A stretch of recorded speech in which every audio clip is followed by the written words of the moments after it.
너는 계획이 다 있구나. 제72회 칸 영화제 황금종려상, 2019 국제 비평가연맹 감독상, 제66회 시드니 영화제 대상, 2019 국제 시네필 협회 감독상, 2019 프랑스 극장협회 아트하우스 시네마상, 2019 토론토 국제영화제 관객상. 칸 국제영화제의 부집행위원장인 크리스티앙 앙주는 올해 칸 영화제 초청작 중 내가 가장 사랑하는 영화라고 했으며, 심사위원장이었던 알레한드로 골살레스 감독은 모든 심사위원들이 영화의 결과에 마음을 빼앗겨버렸고 그 마음은 시간이 지날수록 더욱 커져 이 영화는 결국 만장일치로 황금종려상을 쟁취해냈다 라고 밝혔죠.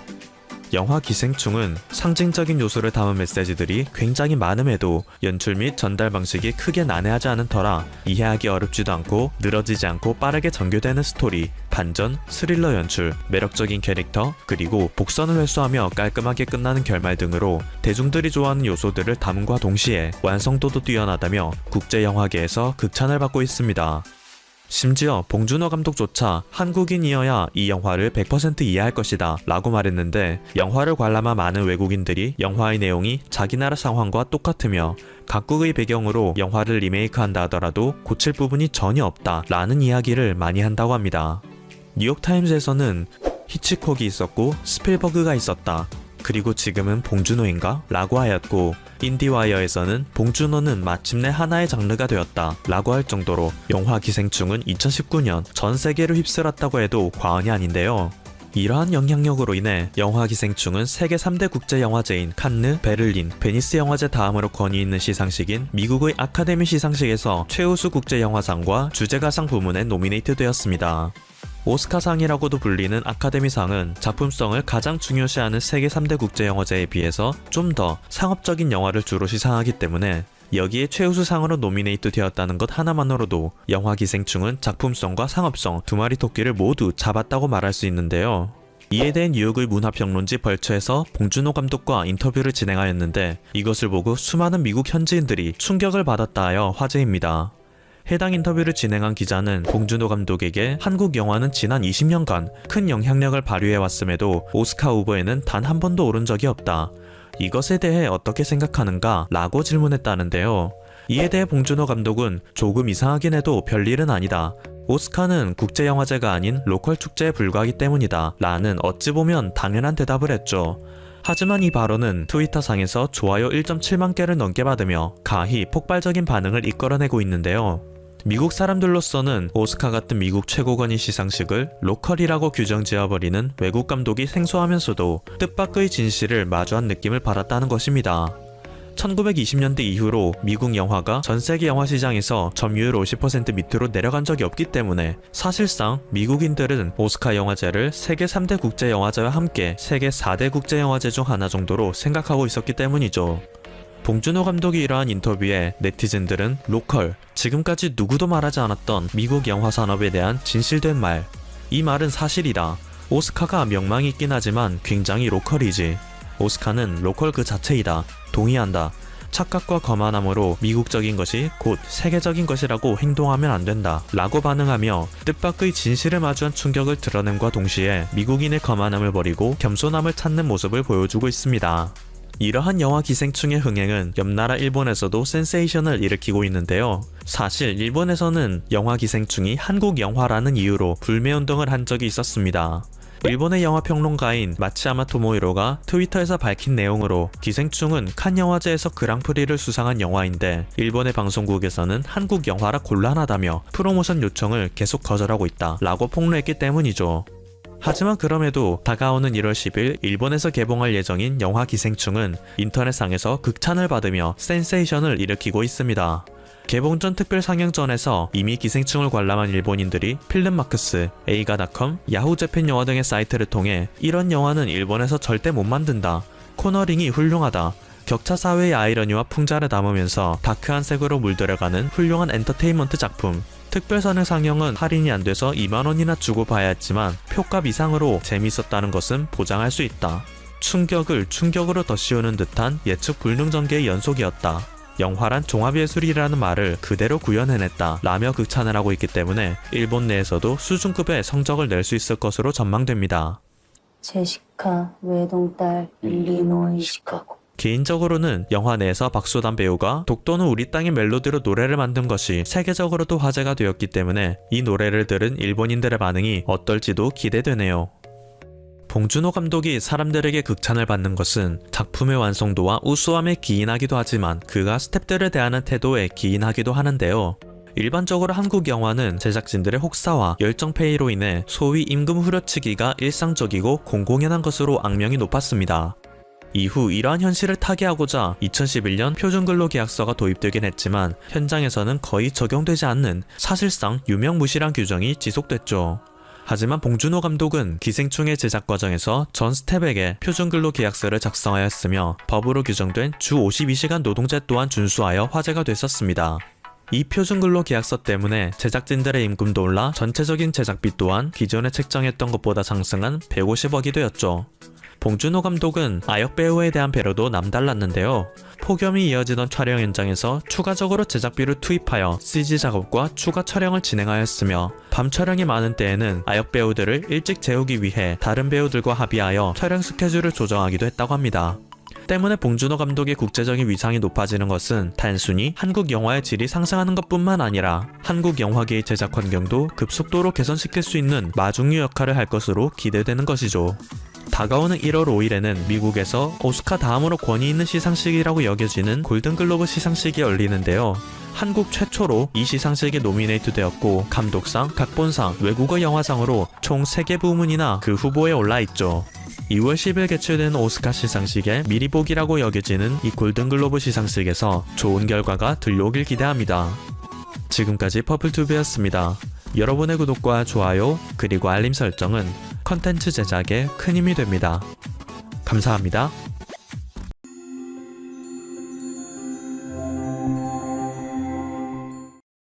미국 하버드대 도서관, 미 국회 도서관에서 그동안 감춰졌던 비밀 문서가 발견되며 한국의 과거 역사에 대한 의문점이 풀린 사실이 있습니다.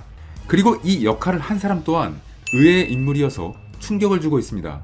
미국과 일본까지 조용하게 만든 이 사실에 대해 알아보겠습니다. 나도 한국에서 태어났으니 한국 사람입니다. 내 조국에서 전쟁이 났는데 어떻게 마음 편하게 공부만 하겠습니까? 공부는 내 조국의 평화가 온 다음에 해도 늦지 않습니다. 라고 말하며 한국 전쟁에 참전해 젊은 나이에 산화한 한국인보다 한국을 더 사랑한 격안의 미국인 윌리엄 해밀턴 쇼와 우리에게 뜨거운 마음을 일으키는 그의 가족에 대한 이야기를 들려드리고자 합니다. 서울 은평 평화공원 입구에는 평화의 소녀상이 있고 그 옆을 지나가면 가슴에 훈장을 단 멋진 군복 차림의 윌리엄 해밀턴 쇼 대위의 동상이 있습니다. 동상 옆에는 고 미국 해군대위 서일염 2세 전사기념비라 새겨진 우리나라 전통 양식의 기념비도 함께 서 있습니다. 서일염은 한국인 같지만 사실 해밀턴 쇼 대위 아버지인 얼쇼 선교사의 한국 이름입니다. 이 기념비에 보면 1950년 6월 아버지, 어머니, 한국인들은 지금 전쟁 중에 자유를 지키려고 분투하고 있는데 제가 만약 이를 도우려 흔쾌히 가지 않고 전쟁 후 평화 시에 선교사로 돌아가려 한다면 그것은 제 양심이 도저히 허락되지 않는 일이 될 것입니다. 라며 쇼 대위의 부모님께 보내는 편지글이 있습니다. 이쯤에서 해밀턴 쇼와 그의 가족들은 한국에서 어떤 삶을 사셨는지 궁금하지 않으십니까? 그럼 같이 알아보겠습니다. 윌리엄 해밀턴 쇼는 미국 선교사 윌리엄 얼쇼의 외아들로 일제강점기 때인 1922년 평양에서 태어나 성장했습니다. 아버지 얼쇼는 평양 광성학교와 대전 감리교 신학회에서 학생들을 가르쳤고 어머니 안대린도 숭덕 여학교에서 교육에 헌신했습니다. 조선의 독립활동을 돕던 감리교 선교사 얼쇼는 1941년 일제에 의해 강제 추방되었고 해밀턴 쇼는 한국에서 고등학교를 다니다 미국으로 건너가 웨슬리안 대학을 졸업하게 됩니다.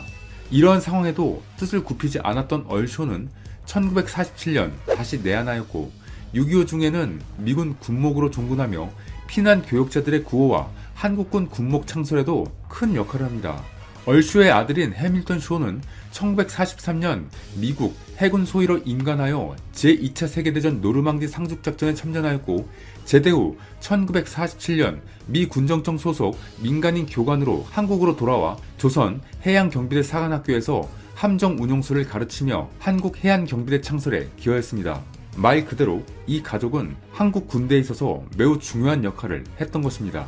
이렇게 한국에서 교관을 마치고 미국으로 돌아가 하버드 대학교에서 철학 박사를 공부하던 중 그 문제에 한국 전쟁 6.25가 발발하게 되었고, 태어난 한국에서 전쟁이 일어나자 해밀턴 쇼는 젊은 부인과 두 아들을 처가에 맡긴 채 다시 군에 입대하여 한국으로 돌아오게 되었습니다. 그리고 그의 선택은 한 나라의 애국심을 고취시키는 위대한 영웅의 모습으로 남게 만들었습니다. 한국어와 한국 지리에 밝은 쇼 데이는 미국 극동사령관 메가더 장군의 최측근 보좌관인 해군 정보장교로 임명되었습니다. 1950년 9월 15일 인천 상륙작전에 성공한 뒤 미 해병대 5연대에 배속되어 서울 탈환작전에 참전하게 되었는데, 9월 22일 아침 적 후방 정찰을 위해 녹번리, 지금의 은평구 녹번동에 접근하던 쇼 데이는 기관총으로 중무장한 인민군 매복주의 기습 공격에 의해 29살의 꽃다운 나이로 전사하고 말았습니다. 그가 죽고 난 후 일주일 후인 9월 28일 서울은 인민군으로부터 3개월 만에 완전히 탈환하게 됩니다. 조금만 기다렸다면 그도 함께 서울을 수복할 수 있었는데, 타국에서 한국을 위해 참전했다가 전사한 이 사실이 너무나도 안타깝습니다. 정말 눈물이 핑 돌 정도로 너무나 안타깝습니다. 숭고한 철학과 선한 역사적 사명을 가졌던 해밀턴 쇼는 아름다운 한떨기 꽃으로 지고 말았던 것입니다. 그는 우리에게 우리 땅에서 삶의 의미를 찾게 해주었습니다. 그가 있어서 우리의 조국의 소중함을 느낄 수 있었습니다. 자신은 미국인이지만 태어난 한국도 조국이다라며 조국의 어려움을 못 본 채 하지 않고 일말의 망설임도 없이 그는 한국행을 선택했던 것입니다. 어떻게든 군대를 가지 않으려고 하고 먼 타국에서 제2의 국적을 취하려고 하는 아직도 대한민국에 존재하는 그 많은 사람들이 한없이 부끄러워 고개를 들 수가 없습니다. 일본을 섬기고 미국을 선망하던 매국노의 잔재가 아직도 사라지지 않은 지금, 우리에게 깨달음을 주고 진정한 나라 사랑이 무엇인가에 대한 좌표점을 그어주고 있는 것입니다. 그의 신념, 의지는 여기서 끝난 것이 아니었습니다.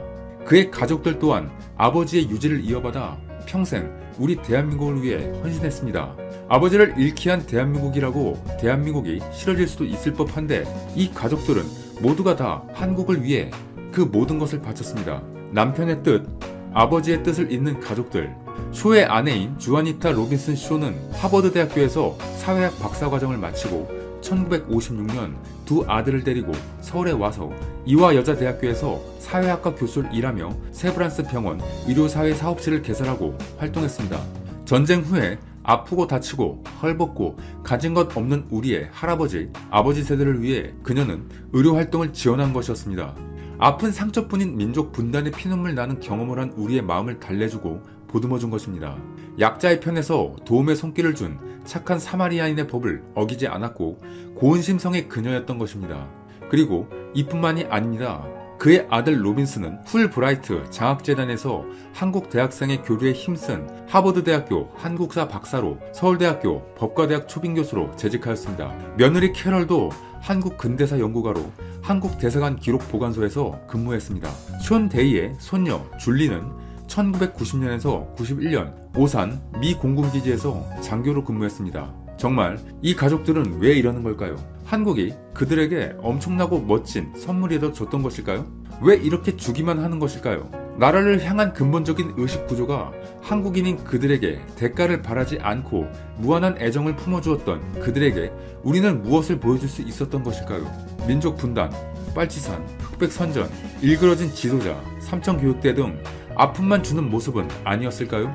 그들은 우리를 숙연해지게 만듭니다. 그런데 말입니다. 여기서 이게 끝난 것이 아닙니다. 너무나 충격적인 엄청난 일이 일어나게 됩니다. 이 사실로 인해 미국과 일본도 조용하게 물러나게 되는 일이 일어납니다.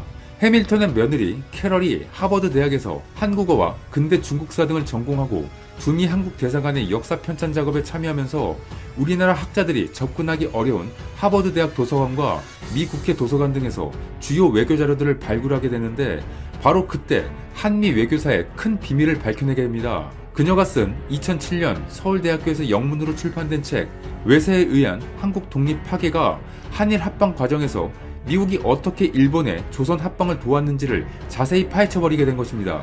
이 책은 1901년부터 미국의 제26대 시어도어 루스벨트 대통령 정부가 일본의 한반도 강점을 묵인했던 과정을 적나라하게 기술하고 있습니다. 하버드 대학 도서관과 미 국회 도서관 등에서 발굴한 이 사료들은 1900년대 초 한중일에서 근무했던 미국 공사가 루스벨트 대통령 및 국무장관과 한국 정책을 협의한 편지와 문서, 보도 문건 등의 명백한 증거들인 것입니다. 특히 일본이 1904년 러일 전쟁을 앞두고 루스벨트 대통령의 주선으로 미 영해 대기업들로부터 전비 차관을 받은 사실을 처음으로 밝혔습니다. 당시 루즈벨트 대통령이 앞장서서 앤드루 카네기의 철강회사, JP 모건 등 미 대기업을 통해 일본의 전쟁 비용 약 7억 엔을 조달했다는 사실을 강철왕, 카네기의 편지 등을 통해 확인했고, 또한 미국이 1905년 러일 전쟁 처리를 위한 포츠모스 회담에서 한국과 중국을 배제하는 전략을 썼다는 것도 조약 참여자들의 개인 문서를 통해 밝혀냈습니다. 정말 개탄할 일입니다. 우리는 힘없이 나라를 잃었습니다. 가난하고 열세한 나라라고 자신들에게 유리하게 이용했던 열강들의 모습에 다시금 애국심이 불타오르게 됩니다. 이렇게 그녀는 우리나라의 왜곡된 역사를 바로 세우게 함으로써 영원한 비밀은 없다는 것과 우리에게 다시금 진실을 상기시켜주는 중요한 칼자루를 쥐어주게 한 것입니다. 100여 년 전 미국이 공공의 선이라는 미명하에 작은 나라 조선에 대해 어떤 짓을 저질렀는지 생각해보라. 미국인의 한 사람으로서 사제의 뜻을 표하고 싶어 이 책을 썼다라는 것이 그녀의 고백입니다. 그녀는 평생을 일본의 한국 점거는 불법이라는 사실을 알리기 위해 연구하고 노력했던 것입니다. 정말 고맙습니다. 너무나도 고맙습니다. 우리나라는 다음 세대에게 또 그 다음 세대에게 나라를 위해 애썼던 진정한 대한 외국인 가족이 있었다고, 조국이 무엇인지 진심으로 알게 해준 감사한 분들이라고 꼭 알려줄 것입니다. 그분들의 노고에 조용히 경배하게 됩니다. 해밀턴 쇼는 부모님과 함께 서울 양화진 외국인 선교원에 고이 잠들어 있습니다. 그의 숭고한 정신을 기리기 위해 해군사관학교 학술정보원 로비에는 쇼 데이의 흉상이 있으며, 대전 감리교 신학원에 윌리엄 해밀턴 쇼 기념교회와 흉상을 건립했습니다. 윌리엄 해밀턴 쇼 데이에게 대한민국 정부는 충무무공 훈장, 미국 정부는 은성 무공 훈장을 추서하였으며, 2015년 국가보훈처는 9월에 6.25 전쟁 영웅으로 선정되었고, 우정사업본부에서는 2015년 6.25 전쟁 발발 65주년을 맞아 자유민주주의 수호를 위해 목숨을 바친 전쟁 영웅들의 희생을 기리고 그들의 호국 정신을 기억하고자 10종의 호국 영웅 우표를 발행하며 윌리엄 해밀턴 쇼 데이를 10인의 호국 영웅 중 한 사람으로 선정하였습니다. 지난 9월 28일은 앞에서 언급한 서울 수복일입니다. 누군가의 값진 희생이 있었기에 우리가 지금 이 땅에 설 수 있었던 것입니다. 한국인보다 한국을 더 사랑한 벽안의 한국인 윌리엄 해밀턴 쇼의 애틋한 한국 사랑을 생각해봅니다. 참으로 당신을 존경합니다. 당신의 유지를 이어 우리 대한민국이 열강들에 흔들리지 않고 더욱더 발전하고 강한 모습을 보여드릴 수 있도록 최선을 다하겠습니다. 초가족들의 3대에 걸친 한국에 대한 사랑과 봉사는 결코 잊지 않겠습니다.